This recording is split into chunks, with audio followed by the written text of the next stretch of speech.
Hi hello வணக்கம். நான் விக்னேஷ் பேசுகிறேன். இன்றைக்கி என்ன பார்க்க போகிறோம் பார்த்தீங்கன்னா, ஃபேஸ்புக்கில் ஒரு நேமு ஒரு ஐடியை எப்படி கண்டுபிடிக்கிறது அப்படின்னு பார்க்கலாம். இப்போது எக்ஸாம்பிள் ரியாஸ் ஹெச்னு இருக்குது. இதை போய் நான் காப்பி பண்ணி ஜஸ்ட்டு சர்ச் பாரில் போட்டோன்னா இது மாதிரி 1000 ரியாஸ் இருப்பாங்க, சம்திங் 100 பேர் கூட இருப்பாங்க. அதில் கண்டுபிடிக்கிறது ரொம்ப கஷ்டம். அதுவும் டிபிலாம் தெரியாமல் போச்சுன்னா கண்டுபிடிக்கிறது தலைவலி. யாருக்கா ஷேர் பண்ணுறதா இருந்தால் அதை விட தலைவலியாக இருக்கும்.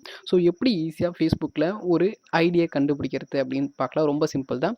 ஜஸ்ட் இந்த facebook.comக்கு அப்புறம் ஸ்லாஷ்க்கு அப்புறம் இருக்குது பார்த்தீங்களா, அதை அப்படியே ஜஸ்ட்டு காப்பி பண்ணிக்கோங்க.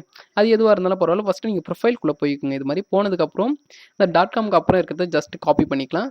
காப்பி பண்ணி வேறு எதனா ஒரு ப்ரொஃபைலோ இல்லை வேறு எதனா ஒரு இருந்துச்சுன்னா அதில் என்ன பண்ணலாம், பேஸ்ட் பண்ணிக்கலாம். ஜஸ்ட்டு இதை அடிச்சுட்டு அந்த .comக்கு அப்புறம் இருக்கிற இடத்துல பேஸ்ட் பண்ணிட்டு ஜஸ்ட் ஒரு என்ட்ரு கொடுத்தீங்கன்னா போதும். இப்போ உங்களுக்கு எந்த ஐடியை நீங்கள் காப்பி பண்ணீங்களோ அந்த ஐடி வந்து உங்களுக்கு ஆட்டோமேட்டிக்காக ஷோ ஆகும். ஸோ டேரெக்ட் ஆக்சஸாக இருக்கும். நம்ம தேட வேண்டிய டைமும் குறையும், நம்ம பார்க்க வேண்டிய டைமும் குறையும். ஸோ வேறு யாராவது ஷேர் பண்ணுறதா இருந்தாலும் இந்த மாதிரி நீங்கள் ஷேர் பண்ணிக்கலாம். இப்போது இன்னொரு ஐடியும் நான் எடுத்து வச்சுருக்கேன். இப்போ வந்து இந்த ஐடியை நான் எடுத்துக்கிறேன். இந்த ஐடியை அப்படி .comக்கு அப்புறம் இருக்குது பார்த்தீங்களா, இதை அப்படியே நம்ம காப்பி பண்ணிக்கலாம். இதில் இரவு அன்பு பி இருக்குது. ஸோ நான் இதை என்ன பண்ணுறேன்னா இதில் பேஸ்ட் பண்ணிக்கலாம். அது மாதிரி .comக்கு அப்புறம் இருக்கிற இடத்துல ஸோ பேஸ்ட் பண்ணிட்டு ஜஸ்ட் நான் என்ட்ரு கொடுக்குறேன்.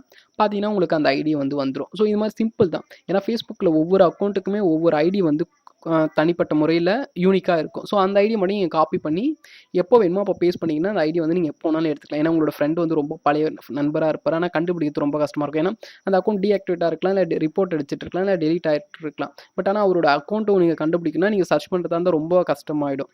ஸோ அந்த மாதிரி தருணத்தில் இந்த ஐடியை மட்டும் நம்ம நோட் பண்ணி வச்சுட்டா போதும். நீங்கள் எந்த அக்கௌண்ட்டில் இருந்து வேணாலும் அவங்கக்கிட்ட நீங்கள் டேரெக்டாக ஆக்சஸ் பண்ணிக்கலாம். ஸோ ஈஸியாக இருக்கும், புரிஞ்சிருக்கும், பிடிச்சிருக்கும். நீங்கள் பண்ணல உடனே வந்து லைக் பண்ணுங்கள், ஷேர் பண்ணுங்கள், மறக்காமல் சப்ஸ்கிரைப் பட்டனை கிளிக் பண்ண மாதிரி தானே. தேங்க்ஸ் ஃபார் வாட்சிங்.